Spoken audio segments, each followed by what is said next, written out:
Good morning, folks. I'm here. I'm live. Thanks for being here, folks. Good to see you. It is 9 a.m. Central Standard Time, 10 a.m. out east.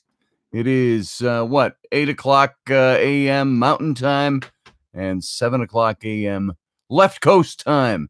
So I want to thank you for being here. Thanks for taking your time to come on in here. And I got to see what all is in the way of my. There we go.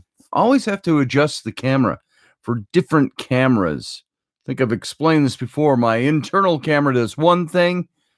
YouTube Live, which is what I'm on now, rather than what I broadcast with during the week, that's a different, it accepts the camera differently. So everything's different.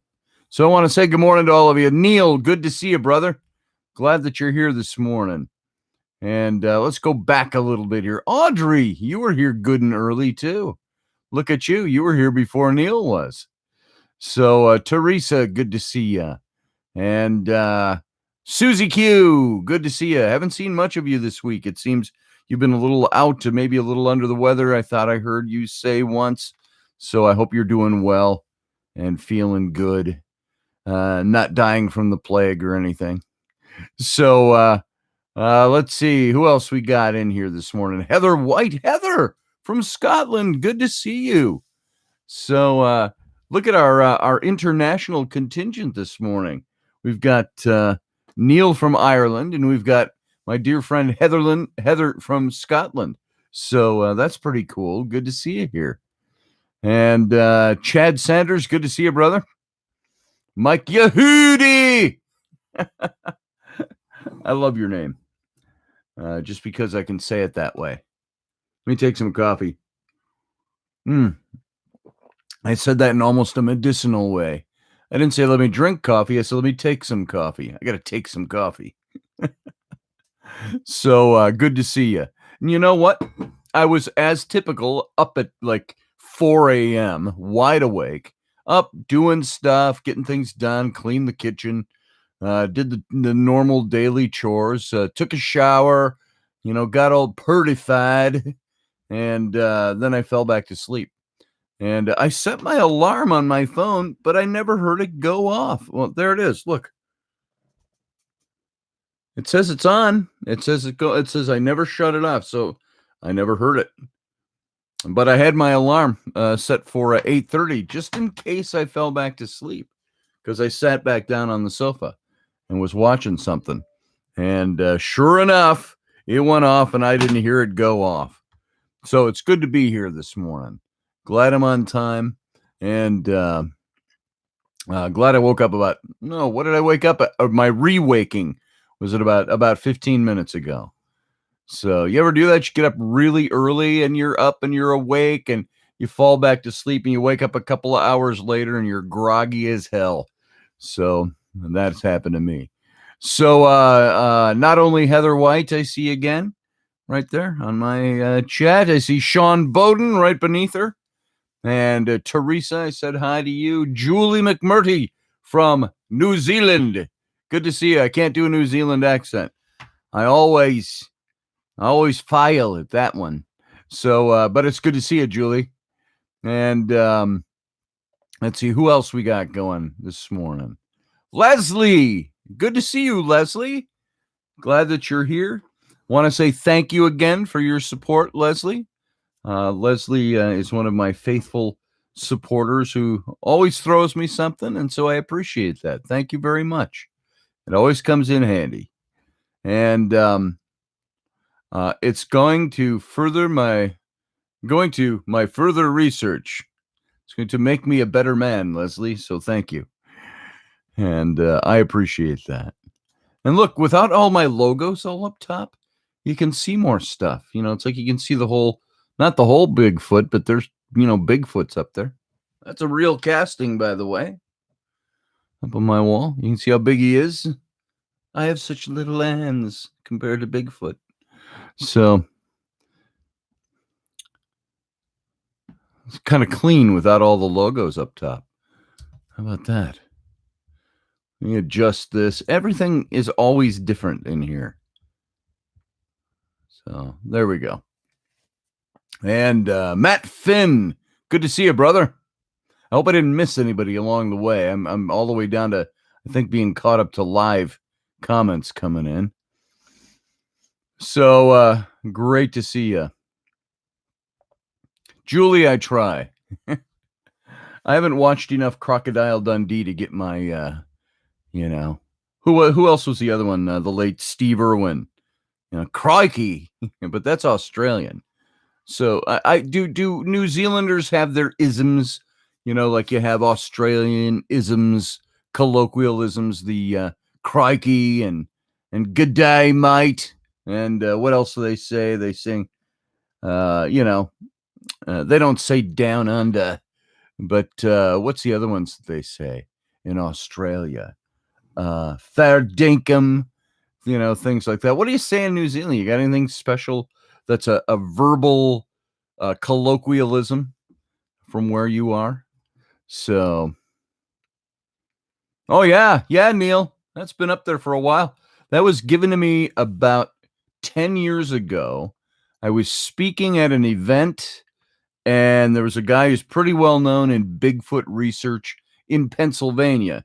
If you don't know the United States geography very well, Pennsylvania, state out east, one of the original colonies here. I'm in Wisconsin, Minnesota. They're right next to each other.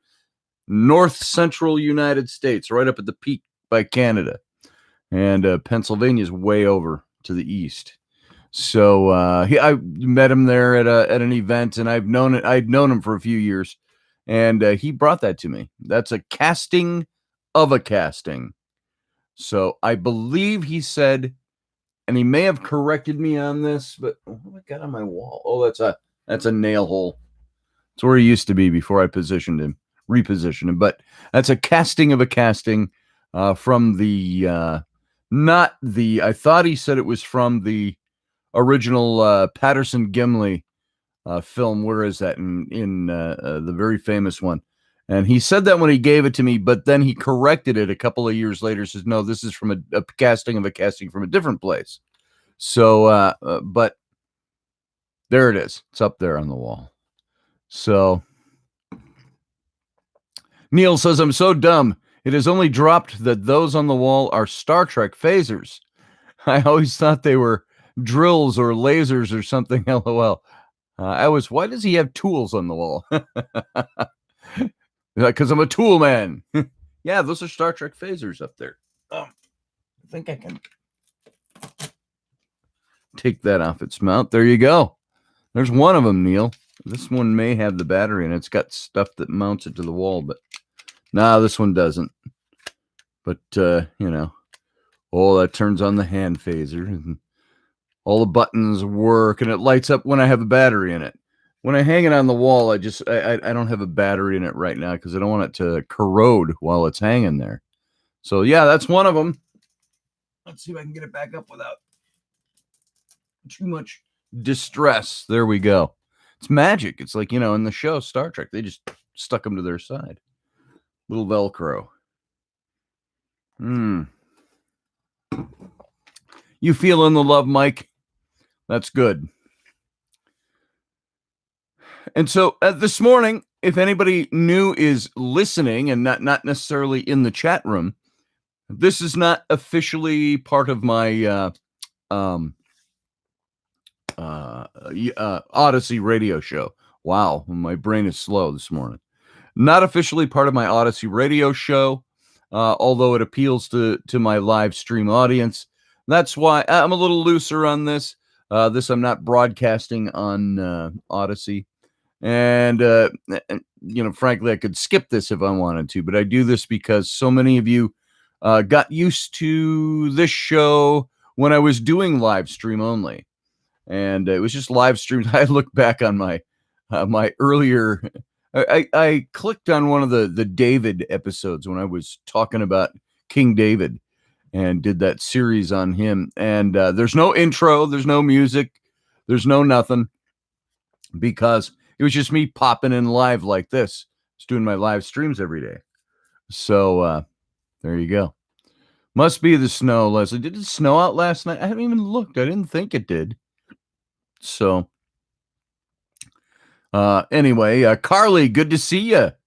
Good morning. She's sending positive and healing vibes. Much love and light and favor and blessings to you and everyone. So that's from Carly. Good to see you here, Carly. So I don't know. I hope I didn't miss anybody here. If I did, it was unintentional because I don't read the chat room well while I'm talking. And so, how's your Sunday morning, folks? A couple of you, Heather and Neil, over there in the British Isles, you are in your afternoons already. So I hope it's a good day. Roger, good to see you. Good morning, Roger Rabbit. Nice to see you, brother. And so I hope everything's going all right for you. How's the family, Scotty asks, Heather White. Family is good. It's not so bad here. I don't mind with all the self-quarantining and the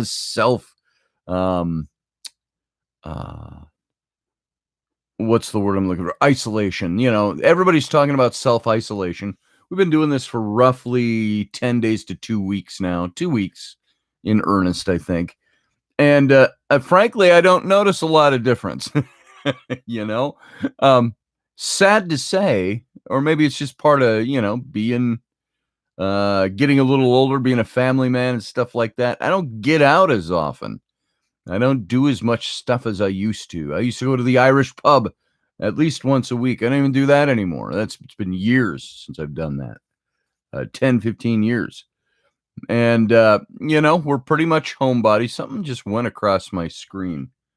Was that behind me? I saw it out of the corner of my eye. Did somebody see that? It was right about here. I saw a little white streak go that way. I think it was behind me. Not sure what that was. Am I casting light somewhere? I saw it out of the corner of my eye. So I see that stuff all the time. So, Heather, things are going good here. We've got the kids are home from school. School is mandated closed. And I think they're saying they're pretty much determining it's going to be till the end of the school year, which it was going to end early this year. Great experiment they were doing, ending school a little bit early. And because they're extending certain hours somewhere else, gets kids home for a longer summer. And so I think about May 10th or 15th, they were going to be out anyway. And so there's technically only 6 weeks left of school for kids in our school district. So, depending on when the all clear klaxon sounds, our kids are going to be probably home the rest of the school year and summer. So we'll see how that goes and what that does to their education.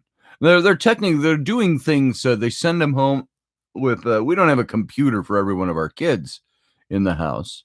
We had iPads and ended up sending those back. I told some of that story with my other computer a long time ago. Pieces of junk they were. And so we sent those back. And so they've got the little Chromebooks that the school gives them. Every student that doesn't have a computer. So we went and picked up the Chromebooks. And so they do their lessons on Chromebook. And so I think that's how they're being able to keep on top of things here. Hang on a second. Hey, thanks, Flynn. Hey, Flynn, will you get the cat out of here? Hey, then come over here for a second. Get the cat. Go on, cat. Where'd you go? You don't even have to pick him up. Just walk on the other side of him and he'll run the other way. He's under there. Oh, come on, kitty. Trying to get the cat out of my office so they can close the door. There you go. See you, Oscar. Shut the door and come over here. I don't think any of you have ever really met my son. So how you doing? There. Just look up at the green dot. That's my son, Flynn. Look up there. Make eye contact, buddy. Say good morning. No, I won't. How you doing? Good. Show me your ear. He got his ear pierced a few weeks ago because he thought it was styling and cool. Mom took the girls to get their ears pierced, so why shouldn't Flynn get his ear pierced too? So he asked for it. Smile. Smile. Smile. Look up there. Say, good morning, world. Do you know there's people in Scotland in here listening, not just like New Jersey and Wisconsin and Minnesota. There's people from Scotland. There's people from Ireland. There's people from New Zealand. Are you aware of that? Mhm. So you've got right now thousands of people watching you right now. Can you imagine that all right?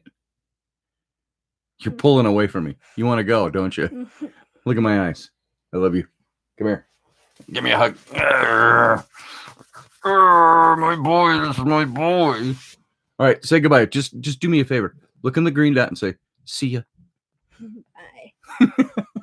Bye. Bye. So there you go. That's my son Flynn. And he's not as quiet as he appears. He's quiet, and everything, except when he's screaming or yelling or stuff like that, or fighting with his sisters. So he's a good boy. He's my good little boy. And of course, I've got my older son, which I think he misses a great deal. My older son, Sam, who is 19 now. If you looked at my Facebook yesterday, if you're on my Facebook page, I showed an old video popped up in my memories, and I reposted it of Sam and Flynn from 8 years ago, maybe even 8 years ago. And because Rowan was a baby and Rainey's got the baby in the sling, and Flynn and Sam were lightsaber dueling, and so I put that up yesterday, and just reminds me, and it's back my 19-year-old when his voice hadn't changed yet 8 years ago. So what was he, 10 or 11, 10 going on 11, and they were close. My son was a good big brother to Flynn, Sam. And so then he had some troubles in school.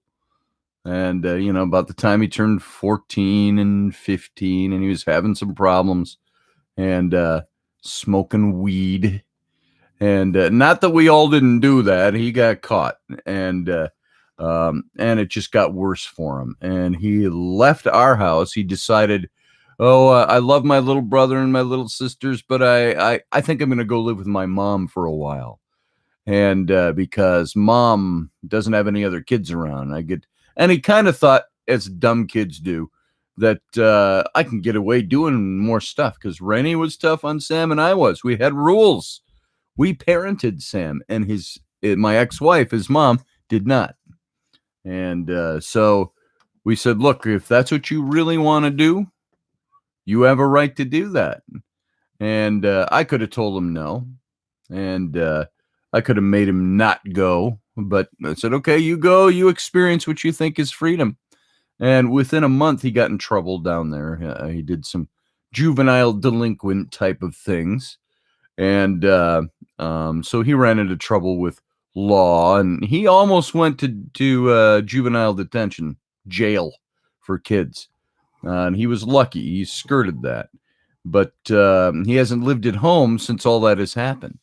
He ended up going to because of the pot and stuff. He ended up going to teen challenge, and he went to he was in a couple of boys' homes, and then finally, he needed to come home, but he had kind of written his own warrant with coming home here. His mom didn't want him, which is fine. I don't think he should have gone back to his mom's. She's an idiot. And I'm sorry, I don't just say that from the point of view of somebody who's an ex. It's that that woman was a thorn in the side to our family since 2001, when I won custody of my kids, and a constant thorn in the side to our family. And so the only good thing about Sam having turned to 18 is the fact that he was no longer at home, and so he no longer have to deal with his mom. And that was a year ago. So a little over a year ago. So she's gone out of our lives finally. And Rainey came into the picture when Sam was 4. And so we didn't get married for about a year and a half, almost 2 years, I think. Let's see. Rainey came into the picture in late 2004, early 2005, and we got married in October of 2007. So yeah, it was 2 years because it was probably summer of 2005 when we really hit it off. Started hanging out in adult ways, and then the love came and all of that later. So, yeah, 2 years, and so she's been Sam's stepmom. I remember, my ex-wife pulling some antics and Sam coming to my to Rainey before while we were just dating at the time and crawling up into her arms, and she's holding them while my ex-wife is out ranting and raving, and I'm sending her on her way. Goodbye, you go. And she tore out of our driveway, and so Sam's being held by Rainey. So Sam, my kids, Sam was 4, my daughters were 13 at the time. There's a 9-year difference between Sam and my twin daughters. And so Rainey's been their stepmom, and they're now 28, my daughters. So yeah, it's 15 years. So there you go. Here's to step parents. Was there friction? Sometimes. Sometimes I didn't think our relationship was going to last because of my kids. My daughters were good kids. My son Sam had some trouble, but he ended up what was it 3 years ago when he was 16 and trying to decide where he wanted to be. My daughters, who have that very successful business out in North Carolina, told him, "Why don't you come on down here? You live with us." And I said, "You sure you want to take that on?" And they did. And Sam's a good kid. He's just makes dumb choices. And so he went down there and did pretty well, has been doing pretty well. So he's still down in North Carolina. I'm trying to encourage him to come on back up here. And he says, I thought about that. I said, you should come up here, son. You should come up, and you should go to the technical college up here or something and get a job up here. I know people. I can probably help you get in somewhere. And I would love to see him back home. But all that to say, that all sprouted off as saying Sam was a great older brother to his brother Flynn. And there were times earlier on, especially, that Flynn was just in tears, always missing his brother. And so that could be reignited pretty easily, I think. Sam won't ever live at home again. He's an adult. He's on his own. But his little brother could use him around. That would be a fantastic thing for Flynn, I think, to have his brother living close enough to be around. So keep your fingers crossed. Let's put out some good energy for Sam. I don't ask this a lot of people, but think about that. When you think about me, or you think about my kids, or if we ever cross your mind, you see something on our Facebook. I mean, literally, when we cross your mind, just throw out some good vibes, and I'd appreciate it. Let's see. Thank you, Leslie. They do make good, beautiful mermaid gear. Folks, if you, those of you who don't know, my daughters have a mermaid tail company. They started, I want to say almost 9 years ago. They're 28, so they're 19, 20 years old. They started making mermaid tails. They were doing costuming, going to college, and, to do different things. And they were asked by some of my friends at the Minnesota Renaissance Festival if they knew how to make mermaid tails. And of course, Abby, my one daughter, said, "Yeah, we make them. We can do it. We can do that." Bryn was like, "We've never done that before. How are we going to do that?" And Abby said, "Just do it." And I've always said, they always watched me as they were growing up, and I worked for myself and my own company, art and design, and there were times they saw me, and I came home and I said, they needed to know if I can build an architectural model. "Well, you don't do that, Dad." I said, "No, I don't, but I told them I did. So now I got to figure out how to do that." And, things like that. I said, you always try. I always say, "Yeah, I can do that." And you find a way to make it work, and you find a way to make it happen. And maybe you won't be successful at it. Maybe you'll fail at it, but that's a stepping stone to getting to where you want to be. And so they tried the mermaid tail thing, and they got a couple of recommendations to build them for other people, and it turned out within a year to 2 years they were international. And I remember my daughter at either year 2 or 3 of them being in business. She said, "Dad, we've got a waiting list so long, it's going to take us a year and a half to get it done." And I said, well, maybe now's the time to look into hiring on some people, which they ended up doing. I think they have 4 or 5 employees. They're still a very small company, but they've got 4 or 5 employees that they hire full time that work for them, and down in North Carolina. And they ended up moving it. The reason they're in North Carolina now instead of here, they ended up moving their company because they met some photographers, a couple that were doing photography, oceanic photography. When they went down to Hawaii, they went and did a photo shoot with them several years ago now, 2014, I think it was, early in the year. And they ended up moving. They took lock, stock, and barrel, and they moved out to Hawaii. And I mean, what a perfect place. They're building dreams, fairy tale type of stuff, mermaid tales. And they move lock, stock, and barrel to paradise. And great photo shoots and stuff. They were there for a couple of years. I want to say maybe just shy a couple of years. And they found that it was just too expensive out there because everything they had to ship from Hawaii. They were shipping around the world. They were shipping their supplies in from other places, and it became way too expensive to live out there. And they finally had to bring it back to the stateside, continental. And they knew some people in North Carolina, and they went ahead and they moved to North Carolina and set up shop over there rather than here in Minnesota, and where we were all living at that time, Wisconsin, Minnesota. And so that's how they ended up in North Carolina. And, now my one daughter's married to a guy out there. He owns a tattoo shop, and he's kind of the business side of it. He's not a tattoo artist, college kid and clean cut. And you know what? He's got that tattoo shop, and it's probably one of I would say, the premier tattoo shops around.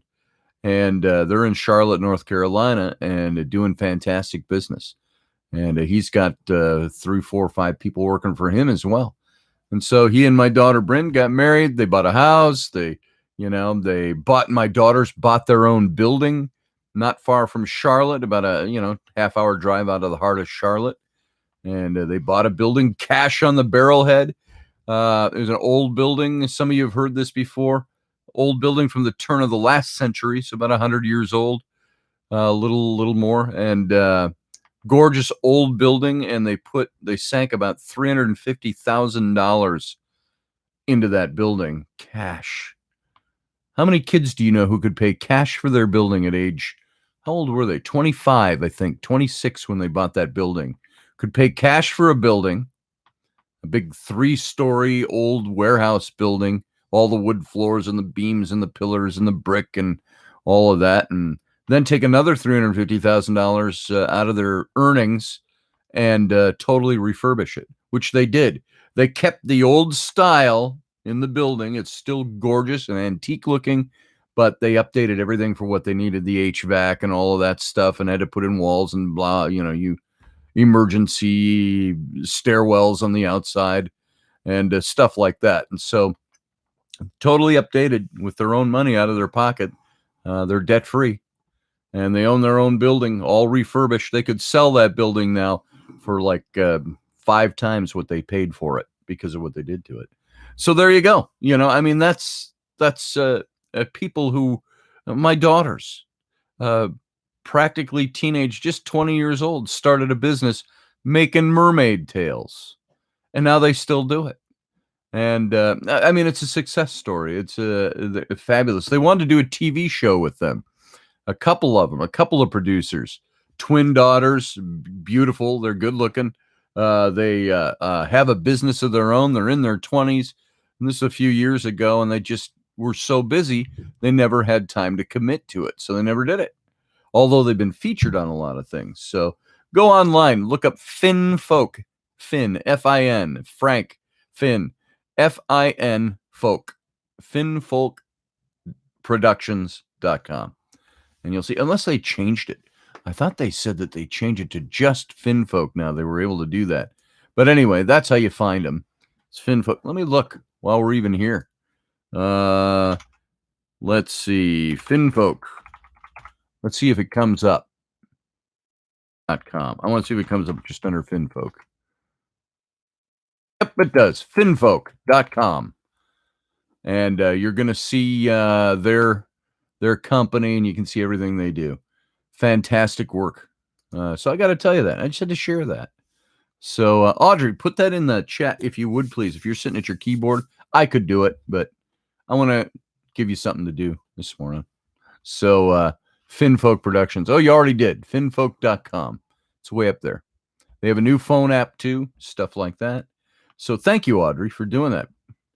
So there you go. Success story for kids. And they're only 28 years old, and they're on top of the heap, and they're doing fine. And looking to stay, they keep saying, Dad, we don't know how long we're going to be able to ride this wave, but we're doing things to try to stay innovative. Not just the mermaid tails, getting into other things. They just bought out another company for imprinting, doing the cloth tails instead of the silicone tails. So I can't even keep up with them. So those are my little girls who used to sit. I had a big table like this one. I remember when they were 3 and 4 and 5 years old, down in the downstairs of the house, I had a table. I took an old door, just a hollow core wooden door, and shoved it. It just barely fit. I had to shave a little bit off of one edge, and it fit into the nook that was built into the wall down in my office. And so I had a door that was my table, and I put it at a slight angle. So it was, I could stand, and I put it at standing height so I could stand there and work. And I pulled up a big bar stool when I wanted to sit. But they used to sit on either side of me on that table. They would sit up there, they'd lay down on their bellies, and they'd be drawing pictures and stuff on either side of me while I'm working on client work right in the middle. And so they grew up in my studio doing stuff with me. So that was pretty cool. And yeah, hopefully they just ride it. They've been in business now for 8 years, and that's pretty good for a small business. And they've grown and grown and grown. And so there you go. Thank you, Audrey, for doing that. Yeah. So that's my daughters. That's a little success story. So if you're out there, you're feeling like you want a good entrepreneurial story, a good success story, there you go. There's one. That's where my daughters are. My son Sam went down and lived with them. They lived separately, and they were together at one point, and then my daughter moved in with her boyfriend, who she eventually married almost a year ago now. It was last May. That's when we went down to South Carolina to what plantation was it? The Magnolia Plantation is where they had their wedding, and a beautiful, gorgeous wedding. And so Abby lives with her boyfriend in Asheville right now. They're moving up to the Charlotte area, about an hour away. And Sam lived with her for a while, and now he's out on his own down there. So, there you go. It's my family. It's a little inside story for my kids, talking about brothers and, not just bragging about my kids, but talking about family and the way things have worked, and Sam being the older brother, but, the younger of my first 3 kids from my ex-wife. I had custody of those kids. And, when Rainey came onto the scene, I had already had custody of them for about 4 years when Rainey and I started dating. And she became their stepmom and all of that whole story. So, they turned out all right. Sam is struggling a little bit from time to time, but he's got a good heart and he's got a good head on his shoulders. Just doesn't always make the right decisions. And so he's learning. He's learned the hard way. And he's 19. He'll get there. And Patch. Somebody saying bye to Patch. I didn't even say hi to Patch. Didn't know you were here, Patch. I missed you coming in. How you doing, if you're still there? Good to see you, brother. Oh, there you are. I just see hi Josh GM. And then you're gone. So good to have had you here, Patch. Oh, You feel like crap. Oh, I'm sorry to hear that. That's not good. Go take care of yourself, brother. And there you are. Yeah, I'm okay, Scotty. Okay, well, that's good to know. Watch TV and blowing my nose. Isn't that it too now anymore with all this going on with the Chinese virus? How it's become something you go out anywhere. If you have to go out and somebody coughs across the room or in the store where you're at or sneezes, it's like, oh, holy hell, stay away from me. So, and I am technically in that highly susceptible category. So I've never been one for quarantining. And I don't like to overdo things or go overboard. But sometimes I guess it's better safe than sorry. So, I've got a couple of factors that put me way up there in the highly susceptible category. So I have to be careful. And, our friend Dan Madsen, I've talked about him before. He's been on the show with me with Rocky Stucci. Rocky was gone. And I interviewed him on Rocky's show. And Dan Madsen, my Star Trek buddy, who did all of that, he just lost a cousin to this virus just a few days ago. And so it's very real to them. And he's in his upper 60s. And he caught it, and he already had some other issues going on, but he didn't survive it.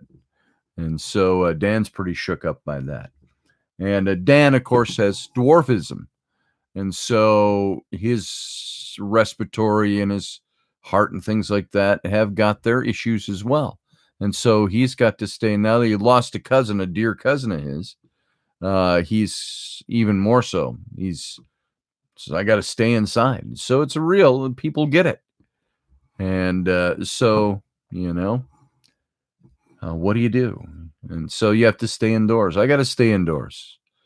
I'm only 59 years old, but I got to stay indoors. I'm not elderly, but I got a couple of health issues and that are supposed to be high in the susceptible scale. So there you go. And what can you bring it home with? If you get a package from UPS, we got a bunch of packages from Amazon, FedEx and UPS this week for things that we ordered from Amazon, things we had coming in. And we had like 5 or 6 little packages coming. And, you wonder, do I need to wipe down the packages? Because you don't know who's been handling them. And that seems extreme, but who sneezed on my package? They say that the coronavirus can stay alive for up to 12 hours on certain surfaces. And it stays alive in the cold more than it does the heat. So when it's cool outside in the back of a UPS truck, is that thing still alive? Does somebody sneeze on it? So you got to be careful. It's like even my wife said, do we have to wipe down our packages? It's probably not a bad idea. Wipe them down with bleach wipes and let them sit for 10 minutes before you crack into them. But then you've touched them already. How viral is this virus? I mean, there's a reason it's called a virus. So is it something that's alive on everything, half the things we've got in our houses?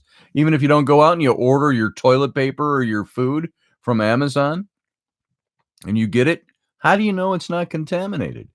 That there's something on the surface. So there's all that stuff. Now, I'm not overboard on this stuff. My wife is. She thinks about all this stuff. Me, I don't as much, but then you start to think about it and you think, how are people that haven't traveled, how are they picking this up? And so it's leveling off now, people getting this thing. So, be cautious, use the proper cautions. We've heard it a million times what to do. Just do that. And I think it's going to help. And as much as it hurts the economy, it'll be good for the economy when we're done. You know why? People will still be alive. So there you go. So that's what we do. Open outside and put the boxes in the garbage bag and wash our hands. There it is.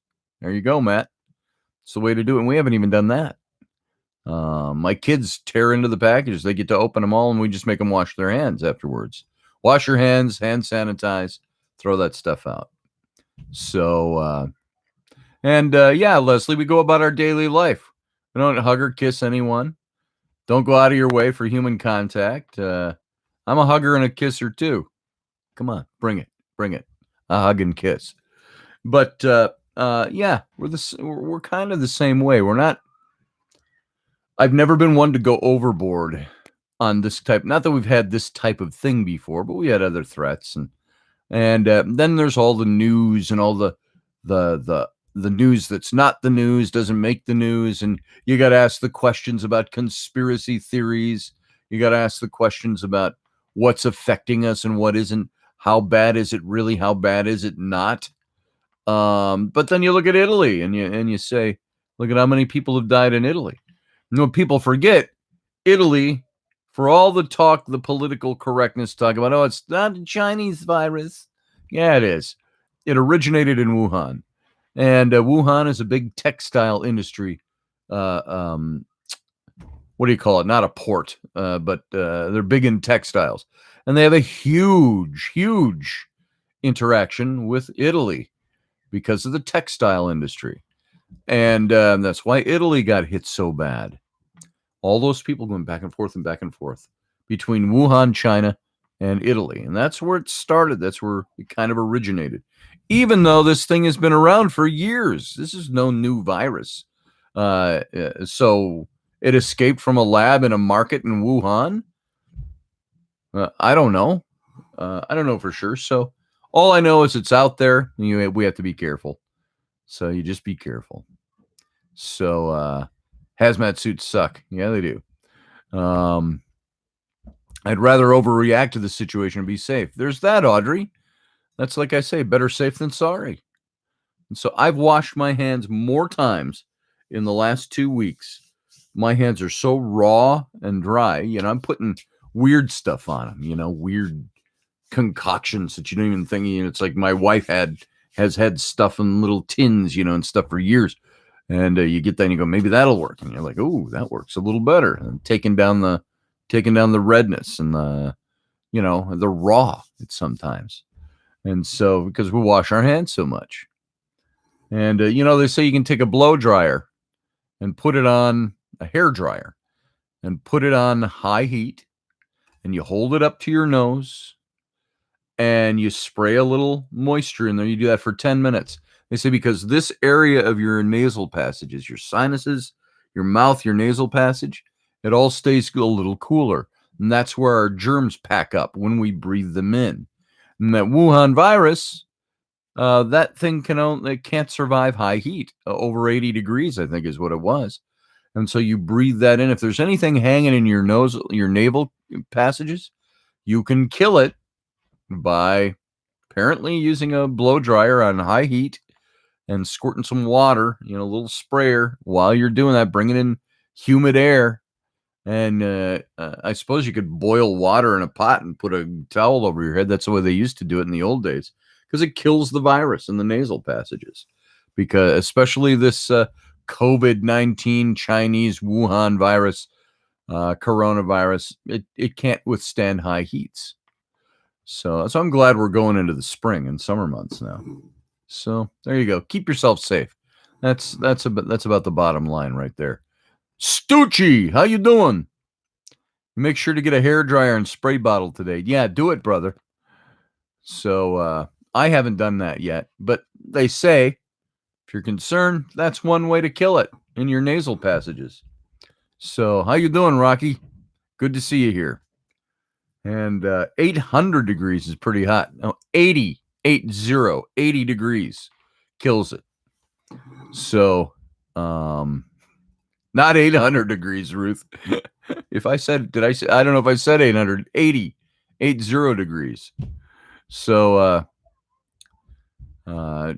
China had to bring in new cream store because 600 degrees hot enough to kill. Yeah, I'm not sure what cream and 600 had to do. I'm not following you, Carly. That's okay. Oh, you said 800. Yeah, I had heard originally 110, and then they came out with this story that said, you know, a hairdryer, if you use that, 80 degrees will kill it. So it cannot withstand heat. So not high heats. You don't have to bake your body to do it. So that's interesting. Yeah, nice. Thanks, Josh. 75 degrees there. Yeah, I think it's supposed to be closer to 70 here today, if I'm not mistaken, into the mid 60s. So that's kind of nice. So Carly did it. Carly did it. Thanks, Carly.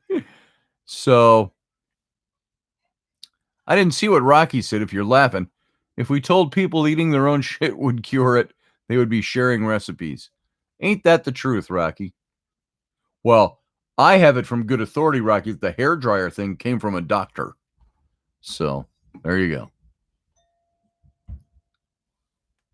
Somebody's ringing our doorbell. I hear my wife is up. You know what it's like around your house? When the kids hear the doorbell, everybody jumps into action. Everybody's got to be the first to the door. I'm like, don't answer the door. I don't care if it's, virus time or not. It's always been, don't answer the door without mom or dad around. We don't know who's ringing on the doorbell. Don't open our door to anybody. That's just part of common sense and being safe. So, yeah, call the cops, Matt. Exactly. So, folks, I'm going to do a few tarot readings this morning. We're not going to go very long today because it's going to be a nice day and everybody's up and I've got to not spend 2 hours on here today like we normally do. And so we've been on for about 45 minutes. But let's start thinking about doing some tarot readings. I'll start with doing 3 readings and let's see where it goes. If we'll do more, if you want a reading. And by the way, let me throw in a plug. If you want to help support what I do tarot readings. I offer a service to you. I'm not just asking for you to blindly contribute. If you like what you hear in the readings and you want to get one, you can go over to my website, scottallenroberts.com, click on the tarot link, and there's a couple of links there for PayPal. If you want to get one, sign up and throw me your information, and then we'll get you into the schedule, and we can do that. So,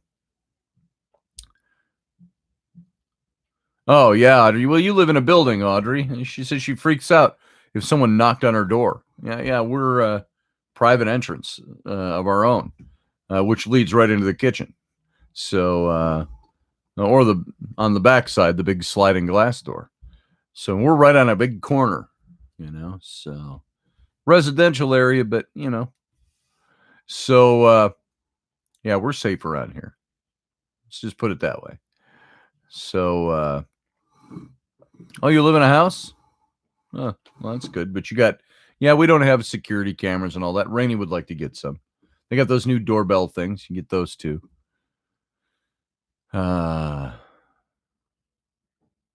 So there you go. I was just looking to see if anybody said anything of significance that I should repeat.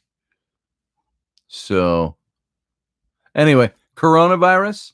I'm done talking about that. We hit on it for a few minutes here this morning. Just about staying in. Stay in. Use common sense. I'm done talking about coronavirus. And don't talk about it in the chat room either. Talk about it privately. I'm way over how much the information overload on coronavirus. Now I'm looking for where my cards are. I thought they were sitting right here. Hang on. Somebody pick up my cards and move them. Did I pick them up and move them? Because I don't see them. Hang on. Let me look at my drawer. Nope. Hold on, folks. Take 2 minutes. I gotta dig around for where my cards got put. I don't see them on my table because I got a scanner over there. I got all my pens and my markers and paints and stuff are all in a big field right here of stuff. I got to just look and see where those went.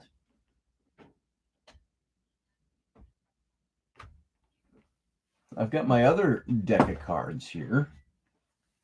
I got this deck, but that's not my normal deck.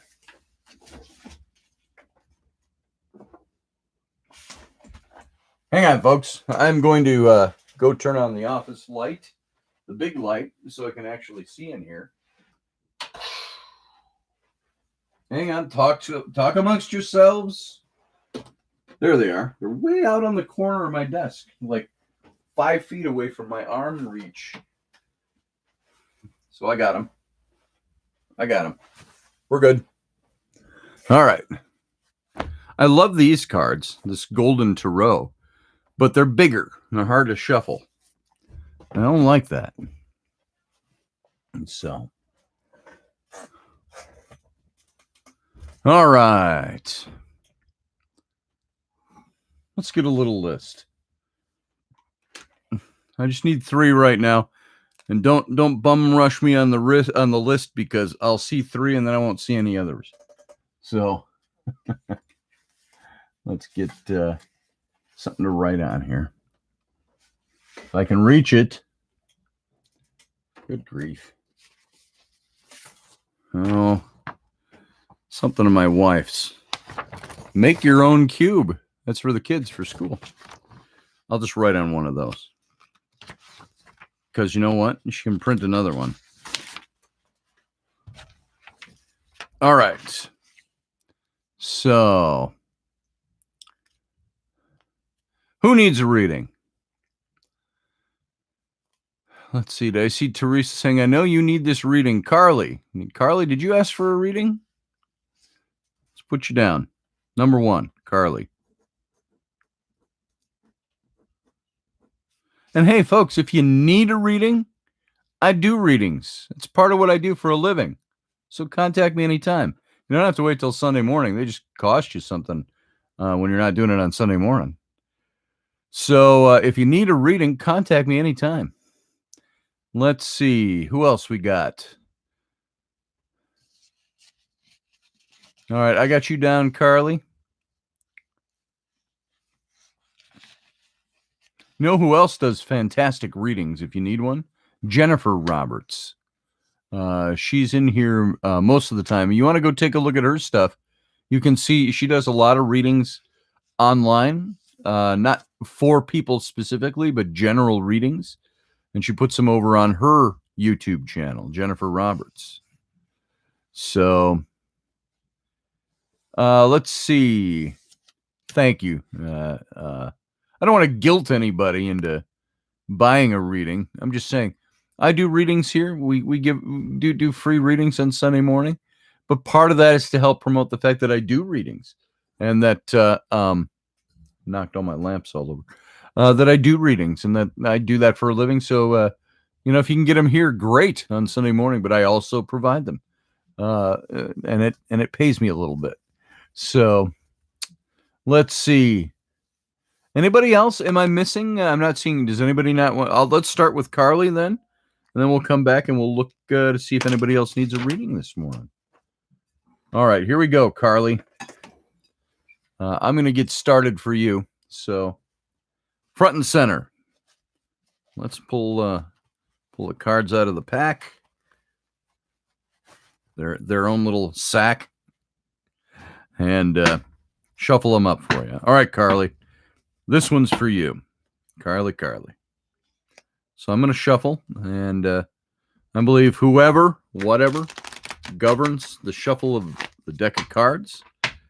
If it's creator, originator, it has the ability to create and maintain the intricacy of the universe, even down to a subatomic level. It's got the ability to arrange a deck of cards. Or does that go against the laws of physics? What I found is that it doesn't.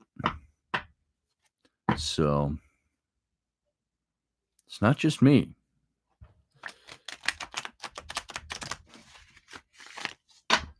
All right, Carly, I've got them shuffled up for you.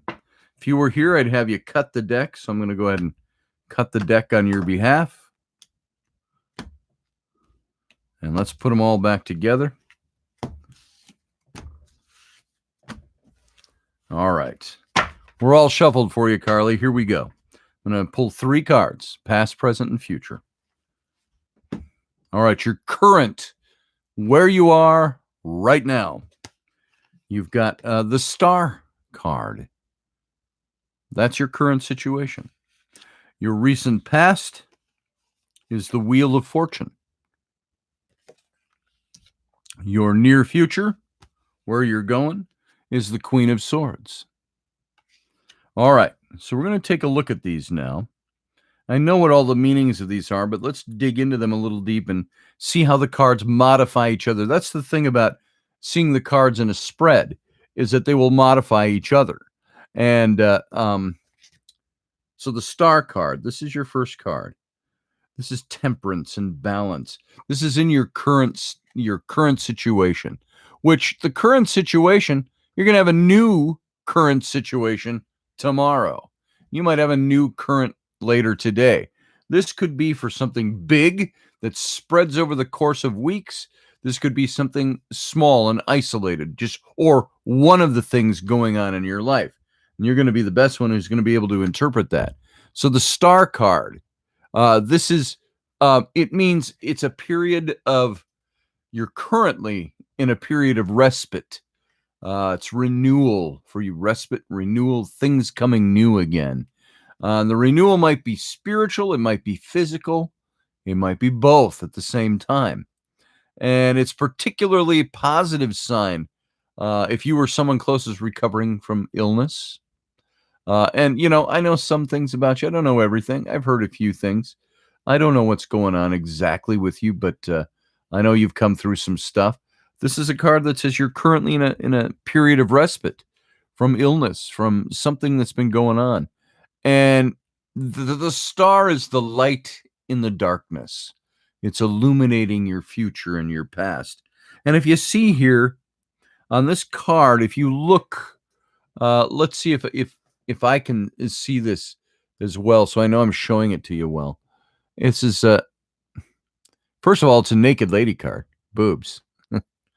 But I'm a guy. I notice those things. But you see the two pictures. One over here, picture one, picture two, and the water is pouring out of both. Now, water in the tarot signifies your emotions and your emotional state and the things that are emotions in your life. And so the two, in a lot of the old decks, it shows the woman in the card, she's pouring the water from pitcher to pitcher. And so she's seeking balance and seeking equilibrium. And so it's not only a time of recovery and respite and gaining new life and getting new perspective, having come through some stuff, but it's one of keeping balance with the waters. And it's moving on from hardship.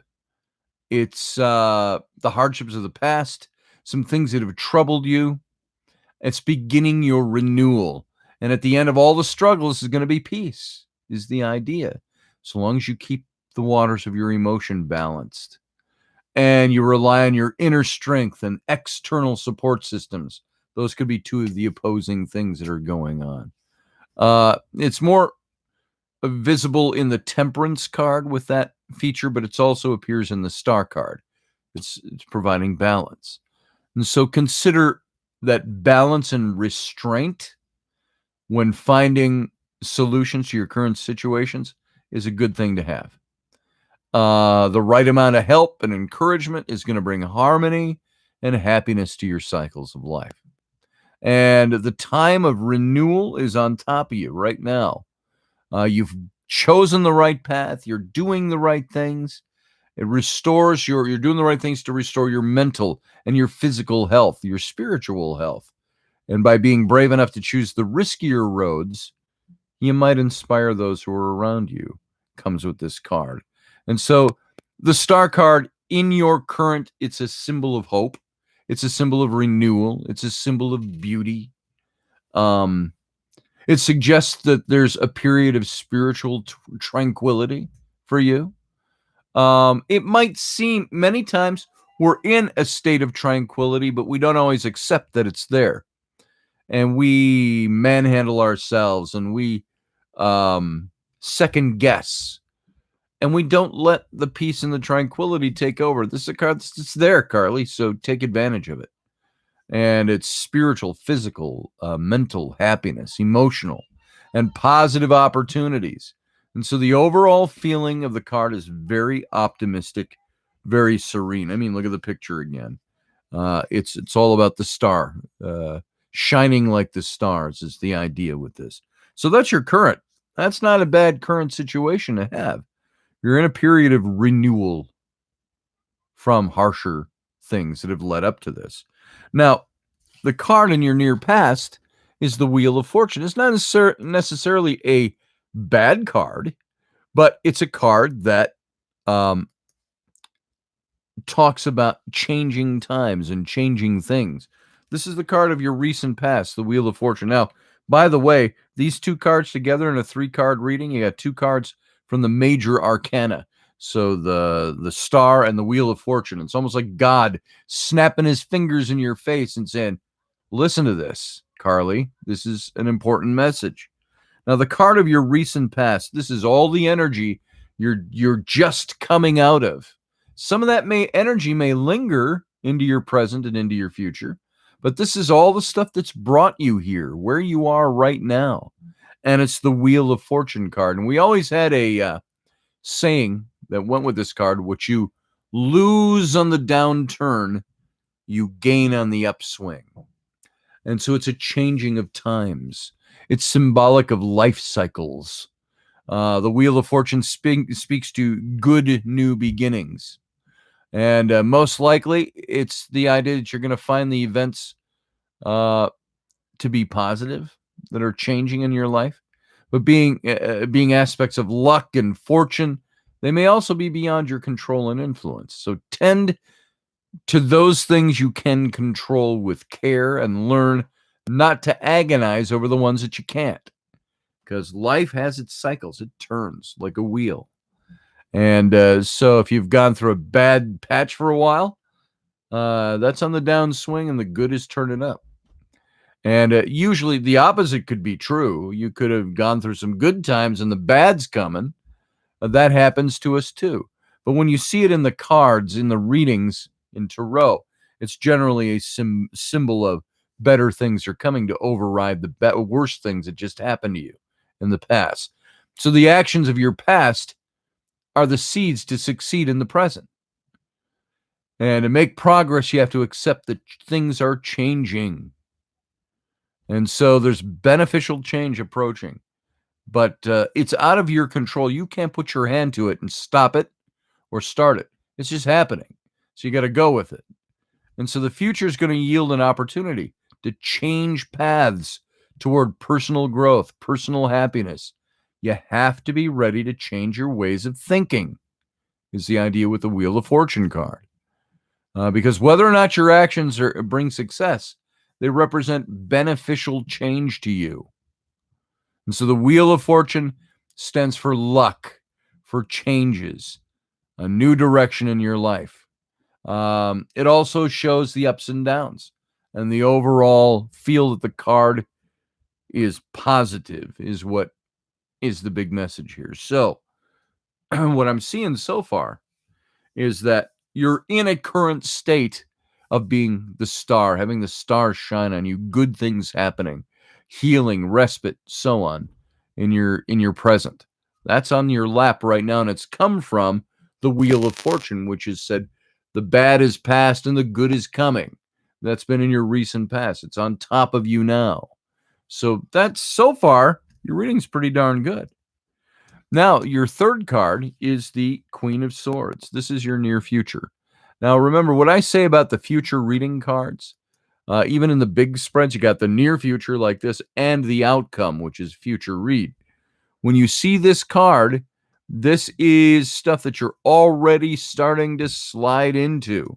This is the energy that's starting to take over because your present moves into your future now. Now, you're in the now. So you're already sliding into this energy. And what it's got on the card, it shows a woman. She's a queen, and she's holding the sword of authority and power. Now, remember, the suit of swords has to do with power and authority and also conflict. Conflict that cuts, conflict that you get. The sword wields both ways, in other words.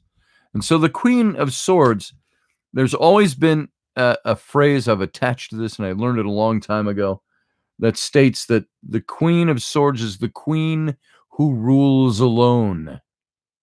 Many times, she represents a widower. She represents somebody who is ruling by herself or is in authority over herself. It represents a very perceptive individual.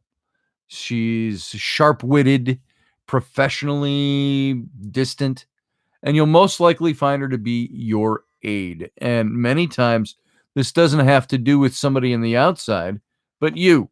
But this person could be somebody you know. Queen cards, always in the deck, queens and kings, represent specific people in our lives, sometimes ourselves. And so this could be somebody that's a woman out there. That's going to be somebody that comes to your aid. It gives you good counsel. She's possibly a teacher. It doesn't always necessarily mean female, but likely to be. And so this person should be trusted. And they might have an interest in you and take an interest in you. It's not really romantic. It doesn't have to do with that. It's a powerful ally is what she represents. So respect her intelligence. You're going to be rewarded with guidance from this person. And so your strict idealization of perfection might be causing you stress or pain.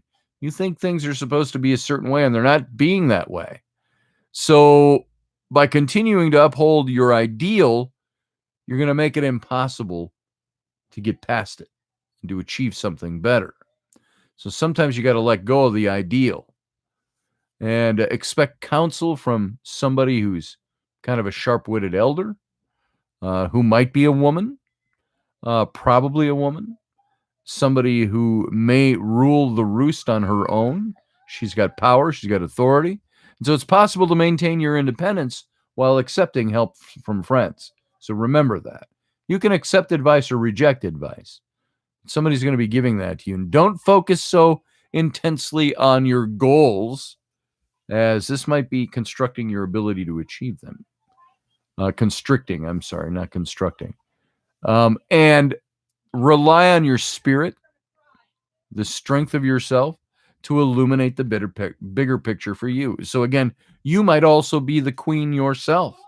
You might be the one who has the ability to grasp the sword of power and authority and advise yourself. And so she's an analytical person, independent problem solver. She brings mental clarity to the table, and she might be an end to something troubling in your life, but not without painful loss or separation.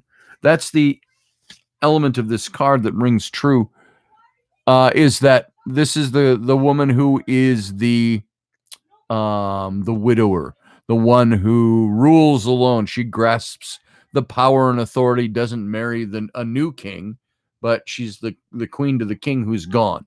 And she's the one who's in power with authority. She's stoic, astute, gives nothing away as either a positive or a negative outcome. And maybe that's the only answer. So this is where you are. You're in a great situation for respite. You have the wheel of fortune in your past. Things are turning, going in your favor.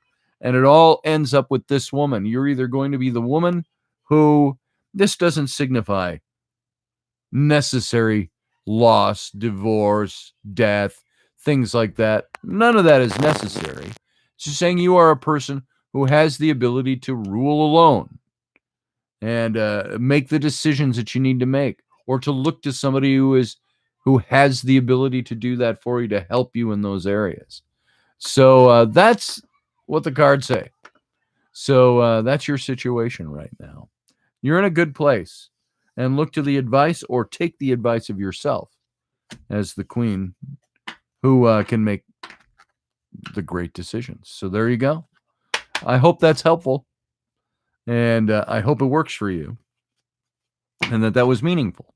And if you guys will hold on a second, again, talk amongst yourselves. I hear a lot of stuff going out there outside my door. I got to find out what the kids are all up in the air about here. So why don't you guys just sit tight? I'll be right back. Mic is still open because there's no mute button on my live stream. I could just reset everything here, and I could do that, and it won't pick up anything at all. So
Okay, I had to go kick some butt.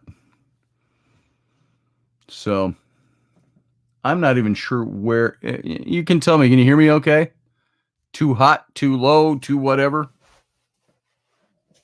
So I had to just turn all my dials down because I don't have a, technically I don't have a mute button. I have to turn all my dials down to 0. So you hear me okay over there, folks? Good, Carly. I'm glad. Honored and humbled. I so needed that right now. You're so welcome. And I'm glad that that worked for you. And sorry for that little interlude, folks. Had a little familial stuff going on outside the door. My kids, sometimes they ride herd over my wife. My wife's a strong person, but you know what? Sometimes my kids take advantage of her. She was on the phone trying to get something figured out. And the kids are all out there screaming. I don't know how much of that you heard picking up on my mic, but I could hear it just sitting here. And so I'm assuming it picked up on my mic. And kids not doing what they're told. And I told you, says Rocky. Yep, all kid stuff. And those kids, you know, when you're parenting, and many of you are parents, Rocky, you're a parent. Most of you out there have kids or have had kids. And Mac is next. Okay, Mac. Who's Mac? I don't think I even said good morning to a Mac. So sorry about that, Mac. I didn't see you out there. So if you're still here, Mac, shoot us a message here in the chat room, front and center, so I know you're there. Macabre. Oh, Macabre. All right, my friend. Now I know. When you say Mac, if you're going to use a nickname, make sure I know who you're talking about. So, and of course, Macabre is a nickname too. So, you know, when you're a parent, I was saying, and there are things you can do to say, you know, I can lay down the law and I can be strict and I can be mean if I need to be. But you try to wrangle things with common sense. And sometimes I'm seeing that my kids will walk all over my wife. As tough as she can be on them, she screams a lot at them. It goes one ear out the other. So you got to find creative ways to make that stuff work. So Macabre, there you are. I see you, Sterling, if I may. So let's see who else we got going. Russ, good to see you, brother. I didn't see you slip into the room.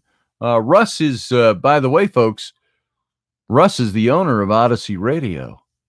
So you want to, there I've revealed your secret cover, your secret identity, Russ. So he's over in the chat room. If you want to talk to him about Odyssey Radio, there's the guy right there. So, all right, Macabre, Sterling, let's get a reading going for you here. And I'm going to shuffle up for you. And as I've said many times in the past, I don't believe in you have to do special things for the cards to work, or you have to be a special psychic or anything like that. I've always said I'm not psychic. I might have a little intuition. I might have a little empathy, things like that. But you know what? Somebody else is in charge of rearranging the cards. I'm just facilitating the delivery of the message. So let's go. Let's shuffle up for you, Mac. All right. And welcome to the show, by the way, brother. I didn't see you earlier. Didn't see you slip in because I had to step away. And there's no commercials to play while I step away. So you just got dead mic for a while. And hopefully I got all my buttons back to the right spot because this does not have a mute button on it. All right. There we go. For you, Sterling, let's cut the deck. If you were here, I'd have you do that. And let's get them all back the way they're supposed to be. One big stack. Boom. All right, we're ready to roll. Here we go for Macabre. Macabre Menace. Matt said you haven't slipped in a while. Slept or slipped? I don't know. Here we go. Macabre, your first card. Ten of Cups. Look at that. Pretty. It's an awesome, positive card. Family, friends, the cups all in the air, all that stuff. That's your current situation. Your recent past is going to be the High Priestess. And your near future is going to be the Knight of Wands. Knights always moving, indicate change, things like that. So let's get into your. Wow, what did I just hit on my computer? Holy crap! So Knight of Wands. I'm sorry, Ten of Cups is your first card. Now, Cups is the suit of your passions, the things that make you go. It's not necessarily just the emotions of your life, but Cups has to do with those deeper passions. So many times this deals with relationships, romances, even things like that. In general speaking, when you see the cups, that's kind of what they stand for. And the Ten of Cups. This has got, as you've seen, the family all sitting there, the rainbow in the sky, the 10 goblets above the head. And this is a card that says you can expect to really fulfill, attain, and reach some kind of long-term goal if you find the Ten of Cups in the spread. And right now, it's the card of where you are at the moment. It's like the rest of the cups, it's imbued with all this emotional energy, emotional and passionate undertones, a lot of ethos in the cups. And it might signal the mending of bridges between friends or family members that you were once close to.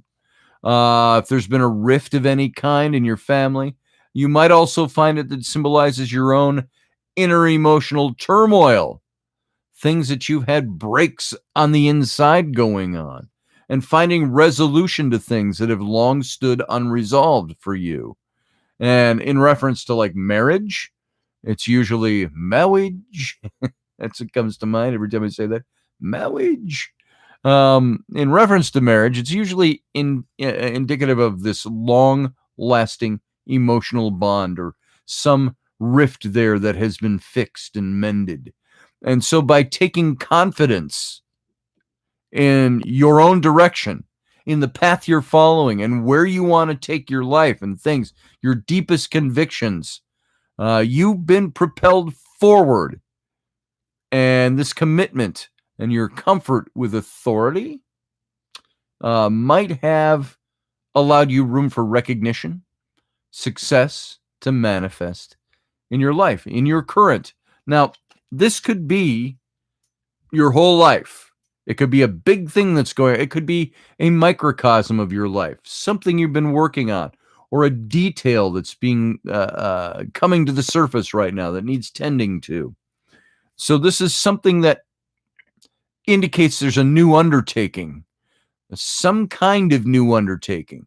It could be very physical. It could be a new job. It could be a new position. It could be a new project, a new entrepreneurial effort.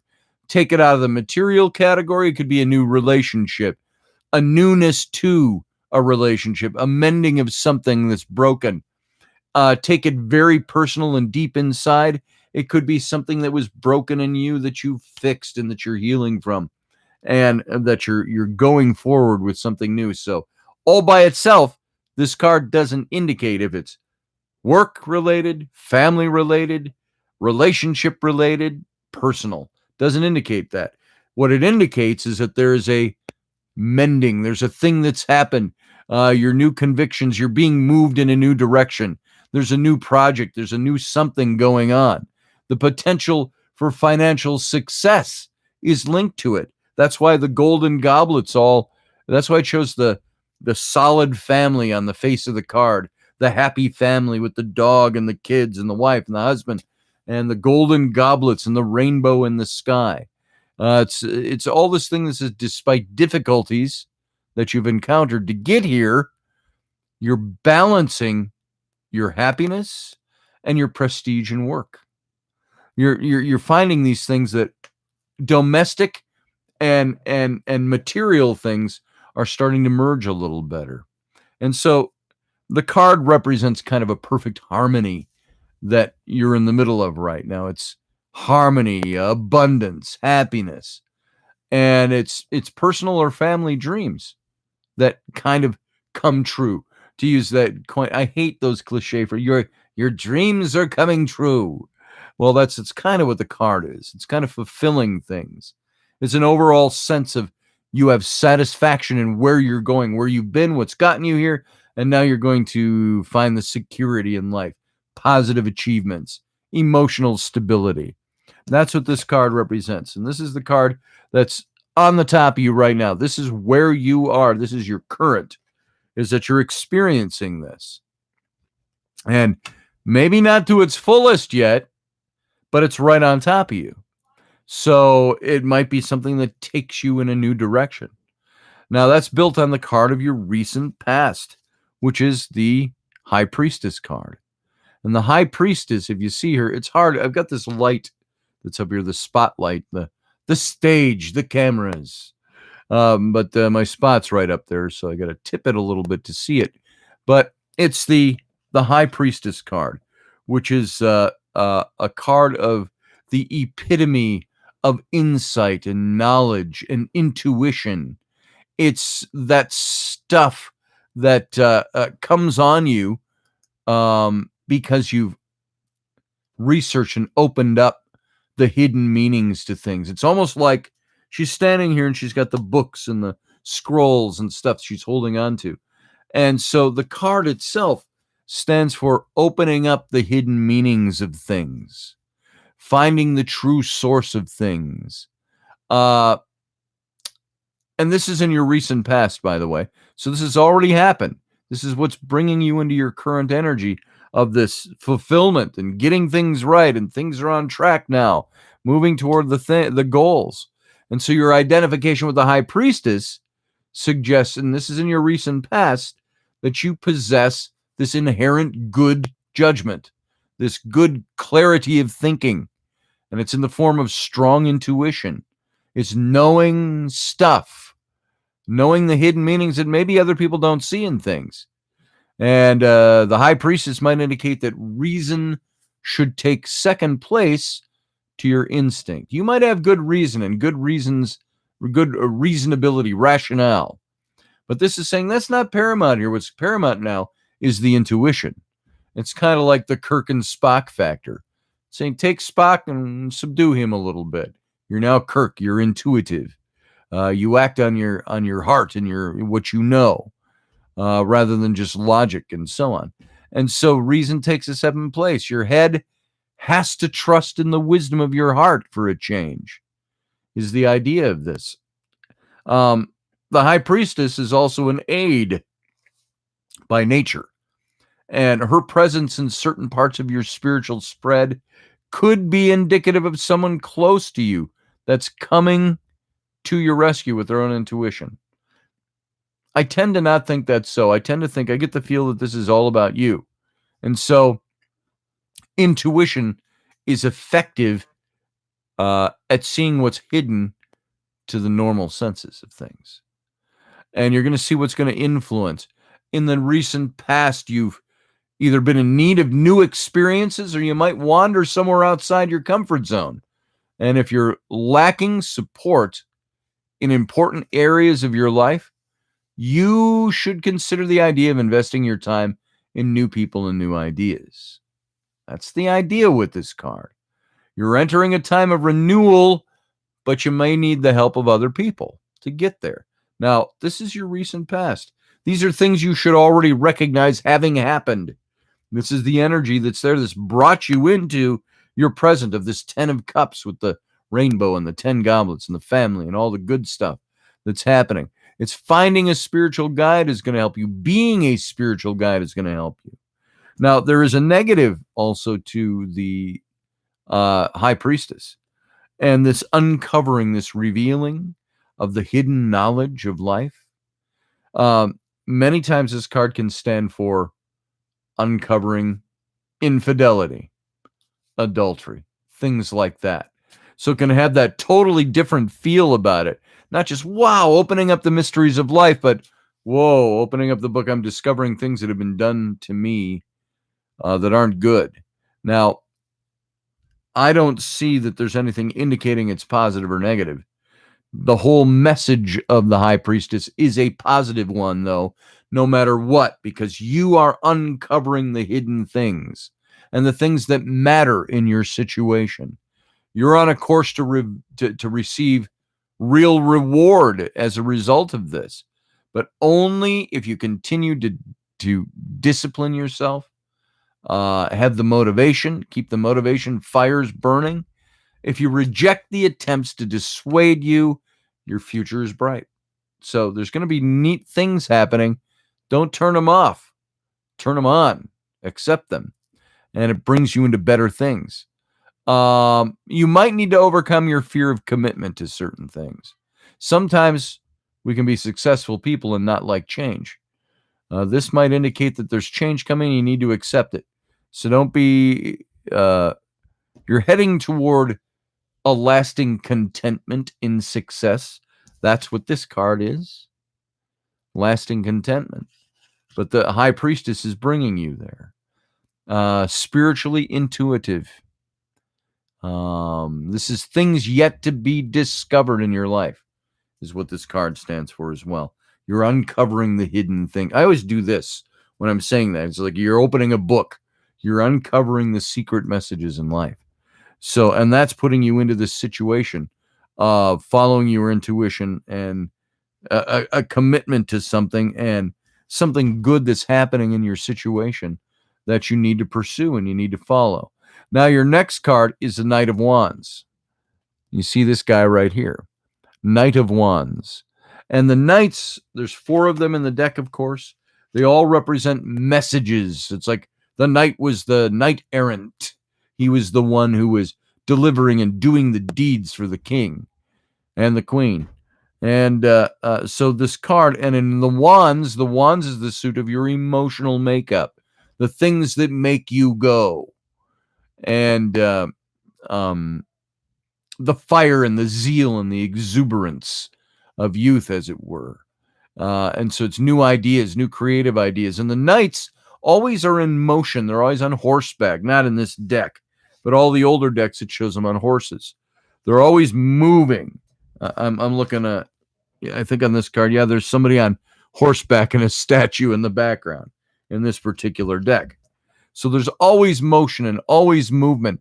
And the Knight of Wands has been one of the strongest knight cards that speaks to physical relocation, moving house and home, moving, you can water it down and say spiritually or in intent, moving from one thing to another.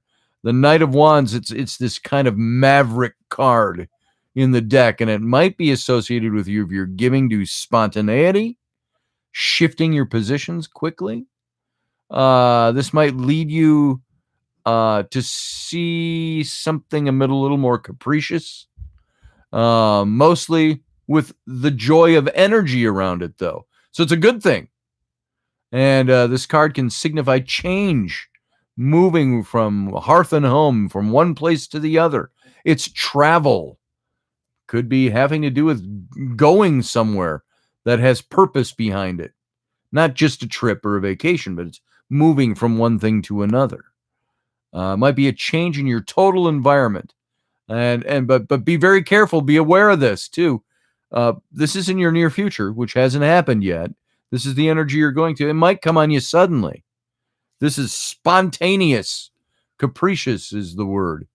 And so the root of your recent desires to change something is your curiosity, your intuition, that high priestess in your recent past that's put you in achieving goals and getting there.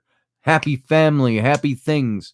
The conflicts you faced at work have influenced the outcome of events that are happening around you now. And so there's new challenges approaching. It's based on maybe a hasty decision. It might or may not have been your choice, but it's on you. You have to overcome. You have to overcome the challenges that are inherent in this thing. And it's going to lead to something really happy and really fun and really good for you. The Knight of Wands is ambitious, energetic, determined. And And although there's challenges that are associated with the card, you have to embrace those challenges as something positive is coming, and it's going to move you forward. So, in your current happiness, good stuff happening. There's fulfillment. It's on the heels of, in your recent past, learning something new or having intuition, being able to open up the books to the secret knowledge of life, even on an esoteric level. And that's propelling you into you're already passing into your near future. The near future, as we've always talked about, be awake, be aware, be in the now. That in the now is your future is never here because you're always in your present. You're in the now. So this is already on top of you. Now that you know about it, you're already there.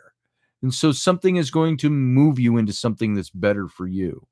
And so maybe you're seeing this happening already in your life, but recognize it if you don't already. And there you go. I hope that means something for you, brother. Just going to look over and that's true. That's all I see you saying here. All that is true, and we plan to move soon. And I'm afraid of ending up in the U.S. Macabre, you're over in Japan, aren't you? If I remember correctly, that I'm not mixing you up with somebody else. So there you go. All right. So yeah, Teresa says, be ready. It's going to pounce on you. So there you are.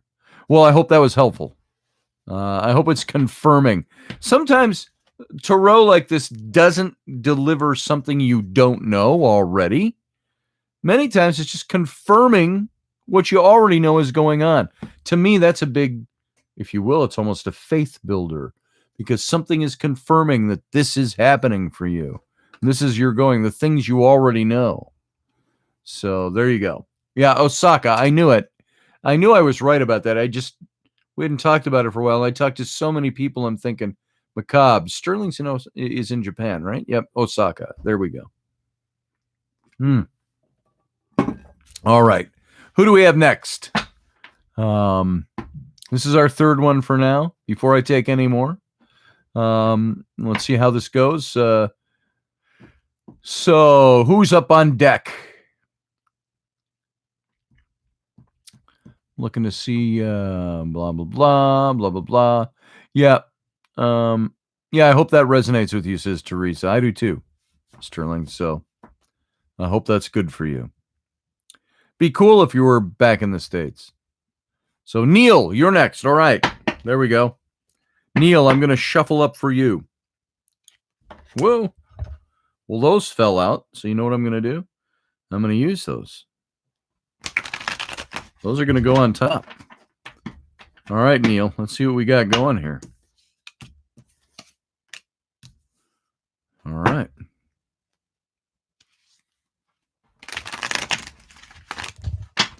When cards just flip themselves out of the deck, I have always determined that to mean there's a reason for it, and I take those cards and I read them. So we'll see how this goes for you, Neil. All right. So I'm going to cut the deck for you very simply just to get the third card now. So here we go. All right. Here we go, Neil. This is for you. Here's your current situation. These first two cards flip themselves out of the deck, so let's see how accurate this becomes. You've got the Seven of Coins is your current situation. Coins being the deck of, or the suit of financial things, material well-being. Your recent past, this also flipped out of the deck in this order. The Chariot. And your near future is the Ten of Coins. That's what I get. All right. Now, you got two cards out of the coins here, which deals with either finances or just material well-being of your life. You got two cards out of three that deal with that. And then you got the Chariot, a card which is out of your the major arcana, which is going to deal with we'll get to what it means in a minute. But the Seven of Coins, I've always liked this card. Seven of Pentacles, if you look at the older decks. And I always get the picture, well, at least I used to a long time back. There was a woman who used to cut my hair when I worked at the big newspaper downtown St. Paul. And those of you local, the Pioneer Press, it was in their advertising department. And I used to walk around the corner and get my hair cut at a little salon there, a woman who was an entrepreneur. And she always comes to mind because that's reinforced in my brain. She was somebody who was she was looking to break off on her own or to stay with this outfit she was with. And she decided to go off on her own. And so it's an entrepreneurial verve. She was planting the seeds by everything that she had done early in her life. And so that's what this card is about. It's by nature, the Seven of Coins speaks to, Neil, to balance.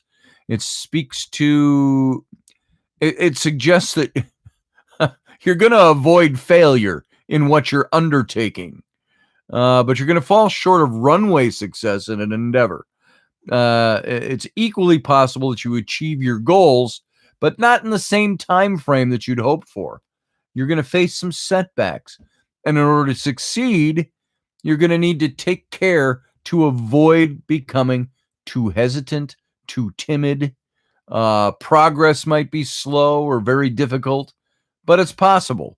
Now, if you look at like the old Rider-Waite deck, it shows a guy that's standing with a staff and he's watching his plants grow. You know, I can't think of a more boring thing to do than to stand and watch my plants grow. But he's more like he's looking at his success, of what's happened. Here you see they use the imagery in this deck of a woman. She's at her potting table and she's got all the little pots that she's planting pots in. So the idea with this card is that you're the one who is tending the soil, planting the seed, watering it, weeding it along the way, and watching something grow into something that you want to have happen. And of course, it shows all the plants just flourishing around her. And so this can also speak to delays in projects that have been affecting you, but don't lose your hope for their outcome. Neil, you got some stuff going on that's not happening the way you want it to happen. You've put your hand to it. You've planted the seed. You've nurtured it, so to speak. This is all metaphoric language, of course. But it's not happening quite the way you want it to. But don't lose hope. It's your perseverance as the husbandman that's going to bring this thing to happen. The long period of hard work that you put into something is going to bring a lot to your spiritual, your personal growth, your achievement in the long end. And your path is going to be a long one. When you plant a seed, you don't get up the next morning and, hey, you got a full rose bush or tomato plant springing fruit. No, that takes time. You plant the seed, you tend to it, you nurture it all the way along the way until it starts making something for you. So the path is long. The rewards are great if you can stick it out, if you continue, if you weed things, and if you tend to it in the proper way. The card represents perseverance. Perseverance in your occupation or in your business life, your personal life. It's associated with success, but through slow, steady growth. It suggests you're going to have to wait kind of a long time, it seems like, for your reward. But then one day you're going to walk out and you're going to go, I got tomatoes. You know, isn't that the way it always is? You plant stuff in the spring and you're waiting and waiting and waiting. You're watering, you're weeding, and you're wondering, oh, this is going to happen. And one day you walk out and you got 300 tomatoes on your plants. That's what this is like. It's really suggestive that you're going to have to wait a long time for your reward and that perhaps you're not working at your full potential right now. And you got to stick to it. Make it work. Bring your full everything you are to a project or to something, to your situation every day. You got to just keep it there. Keep persistence going. There's not really, the card doesn't really indicate a clear answer to anything in particular. It just says that success comes as you put the time in and you make the thing happen and you stick it out You don't let anybody or anything pull you off of where you are. You just keep at it. So whatever this is pertaining to for your life, Neil, this is saying you got something that's slow. It's moving slow, but it's working. It's growing. It's happening. And so this is the thing where you have to stick it out and you have to make it work for yourself. All right? That's your current situation. That's just the current. That's where you are. That's where your mind is. And so the card of your recent past is the Chariot. I used to like to call this the Chariot driver because it's really about the person who's leading the team, making the chariot, the horses, go in the direction, whatever's pulling your chariot, go in the direction it's supposed to go. You got this is your recent past telling you you've got hard work ahead. What did this first card tell you? It's going to take a while. There's something you got your hand to that's going to take a while to manifest. You just have to stick to it. You have to use your perseverance. This card of your recent past is telling you you got hard work ahead of you, coming from the vantage point of your recent past. It might be resolved quickly, but the Chariot is a powerful card. And the labor that you're undertaking, the stuff that you're doing, is probably going to trend toward the long and the difficult. There's that mix. There's that same message. These are the two cards that flipped off of the top of the deck. They ended up together in the last shuffle, and they flipped out on themselves. You've got the card of your current, which is going to take a long time to make something work. You got the card of your past now. The energy that's brought you into that current is saying you're working on something that's going to trend long and tedious and difficult. And you're quite possibly going to experience some rocky roads along the way. It's a long uphill slope. My dead-ended places, painful setbacks. It's a good outcome is only assured if you don't lose hope in what you're doing.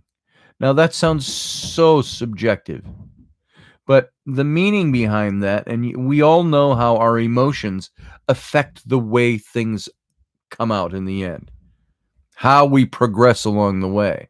This is saying don't let your emotions set you back.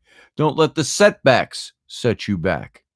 A good outcome is assured if you don't let yourself lose hope. And the hard road is going to instill in you, and sometimes we hate hearing this. I hate hearing it for myself. The long road is instilling character, integrity. It's instilling the ability to overcome situations and problems through your own organization, through your endurance, through the confidence you possess, and you're doing what you thought you couldn't do already. And so this is the stuff that you're working on. You're harnessed directly and correctly. There's going to be few forces that can stand against an individual like you who will put your nose to the grindstone, who will stay to it. So the Chariot driver, you have the ability to guide the horses. Here's the key to this card: diplomacy, negotiation. Your character has been tested, and it's developed in you a bit of a tenacity and a tendency to protect your own interests and your ego. The good parts of our ego. Ego isn't always bad, guys. Neil, you know that. The struggle has strengthened you, and recent events have given you a chance to accomplish certain things you wanted to accomplish. This is all in your recent past, remember, bringing you into the present of the seven of coins, that planting, that taking time for something to accomplish. The Chariot also indicates good news is coming, and you'll be better in the opposition in opposing anything that is against the positive outcome that you're trying to get. And so you continue the struggle to the end is the idea. Persevere again. Persevere. Two cards of telling you to persevere and keep your nose to the shit. Make it happen.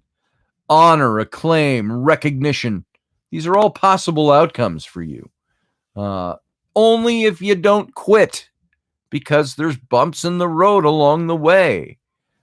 And the Chariot also reveals movement. There's a journey. Chariots standing still don't accomplish what they're meant to do. So the Chariot's moving.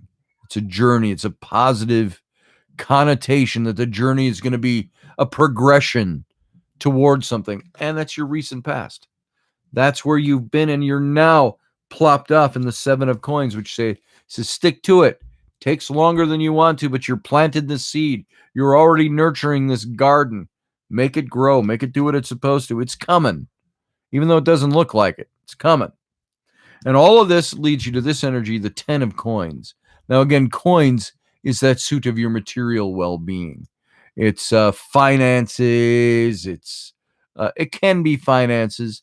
It can be specifically talking to you about money, but it might be talking to you about the material well-being of your life. This card indicates financial security, emotional well-being. This is the 10. It's like the top before you get into the royal face cards of the suit. It's the progression that you've gotten you there. This is your near future, what you're stepping out into. Now, keep in mind, the near future, mutable, changeable, hasn't happened yet. But in this position, it's already on top. You're already in your near future since we started this reading. And so this is where you're heading. It's positive is indicated by the presence of this card. And this is only partially your own doing. These positive aspects are inextricably bound up in your close relationships, your friends, your family. It might also, I got to tell you, it might foretell inheritance. I don't know if that's in the offing for you, if it's out there, but that's the indication of this card, is that it is something that comes along that involves family and friends that help get you to a successful point. They could just be advisors. They could just be the people in the wings, or the people you're working for, meaning you're putting your efforts in for these people in your life. It could also just simply mean the meaning of that could be flipped over into you're getting something from someone else. There is inheritance, very possible. It might be the foretelling of that in your future. I don't know. We don't know. We just know the card can indicate both. So it's the idea of being prosperous, establishing a secure base for yourself. Maybe not necessarily having gotten there yet, but you're able to get to a place now in your near future where you can spend money a little wiser or more wisely. You're going to receive a reward that's particularly due to your efforts, but also due to your position within your family. This is showing a dad with 2 daughters, indicating family. That's why the inheritance thing comes up in there and pops up in. So you got to carefully evaluate your own merits in accordance with all of that information. An unexpected solution to a very difficult financial problem is going to appear. That's what this is about. That's the movement here. Something's going to appear that's a sudden, almost unexpected. That's why they also talk about the card meaning inheritance. The projects, the ideas you're currently working on will be of benefit to future generations. I'm not saying this is an inheritance, by the way. This could just be the long, slow plodding of things, of you planting seeds and watching it grow. And all of a sudden one day, hey, tomatoes, remember? And that might be what this is all about. So this is the presence of stability, prosperity, overall good fortune. This could be all due to having positive, close relationships or a tight-knit family as a foundation. It's an inheritance, a discovery, a treasure that could await you. And it's a very positive card. So that's your read. So you're working on stuff, Neil. It's not going as fast as you want it to, as a determined immediate outcome that you want, but you're putting your hand to it, and you have all the way along. The chariot driver is you. I've always used the phrase, you can lead a horse to water and you can make it drink. and make it think that it was its idea to take the drink. If you know how to negotiate your situation well, use your diplomacy. That's the chariot. And so you're the one who has been making things change, and it's a long time coming, but it's growing. And all of a sudden, one day you're going to look out and you're going to have tomatoes on the vine or flowers, whatever you want, whatever indicates success to you. So there you go. I hope that has meaning for your situation, and it's meaningful for you. So Matt tries to be lighthearted on Sunday, and that's good. Guys, I'm not going to do any more readings this morning. That's all I'm going to do is those three. Since I started getting into it's been an hour since I started getting into readings. So I thought we'd accomplish them a little faster than that. But I had to get up in the middle for a couple of minutes and stuff like that. So if you want to get a full reading from me, come on over. Sign up for one over on my YouTube, my website.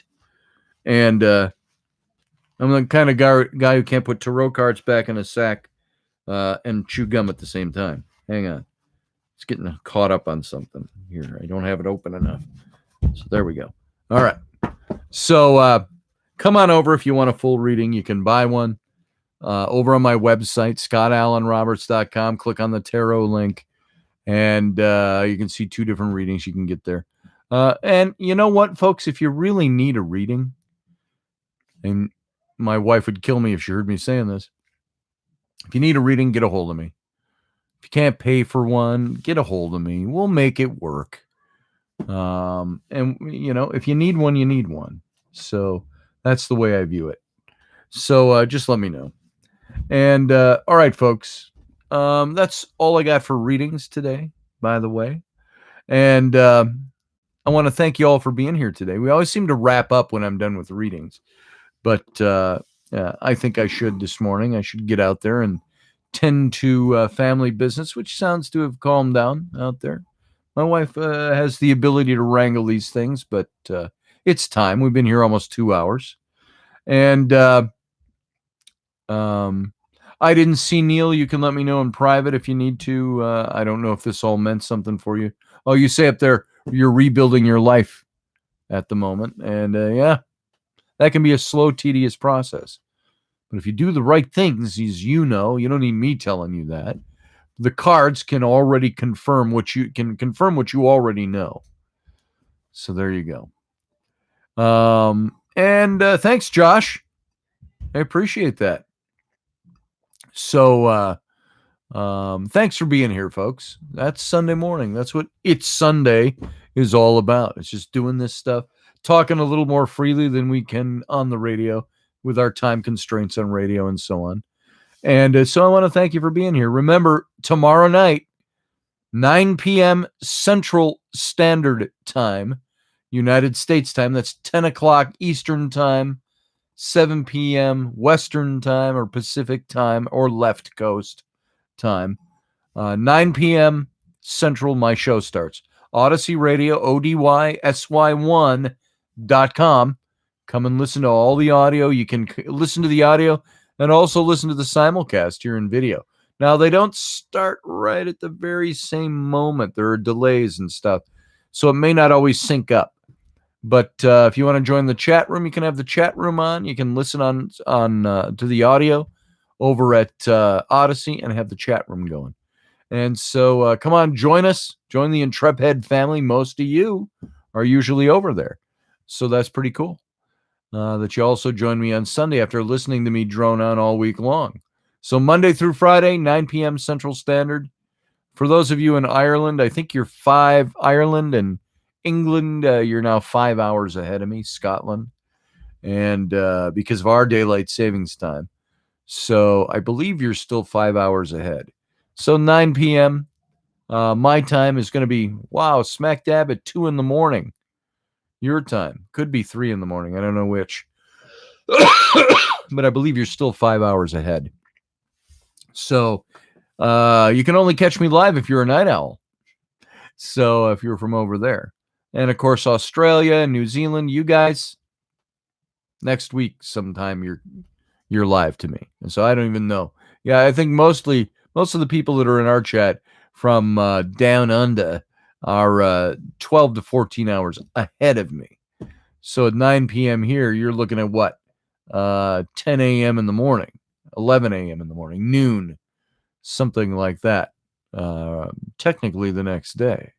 So join us.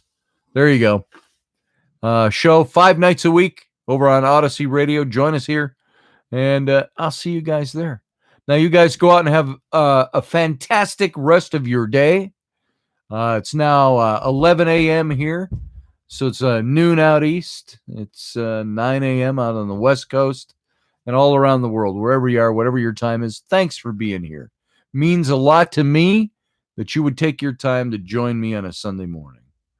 And so having said that, no further ado, that's the long goodbye. Let's get out of here. Go have fun with your day. See you later.